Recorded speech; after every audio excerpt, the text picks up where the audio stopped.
Good morning everyone. Sunday pala ngayon guys. Hindi masyadong maganda yung panahon. May konting i-share lang sa inyong lahat dyan ng mga Filipina na andito sa abroad.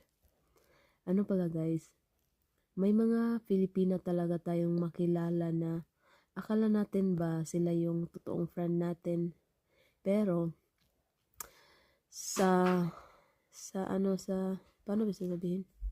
Yung ang panahon ba yung ang filter. Yung panahon ba yung sa tagal na ng panahon sa pagkakilala nyo after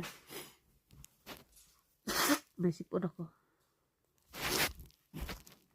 After nakilala mo na yung mga kaibigan niya, yung mga kakilala niya, sabi niya.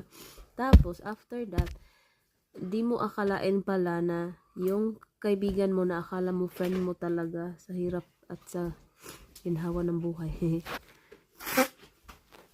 Ang dami niya palang sinasabi niya doon sa mga kakilala din niya. Tapos yung isang kakilala niya nagsasabi sa iyo na alam mo, sabi niya ganun ka, ganun ka. Of course, yung mga negative side lang, 'di ba? Ganun yung mga sinasabi. So, ano kayo guys, ingat kayo sa mga sabihin natin kaibigan. May mga totoo din naman.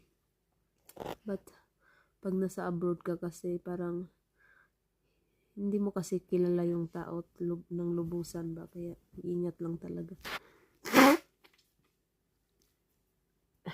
Ingat.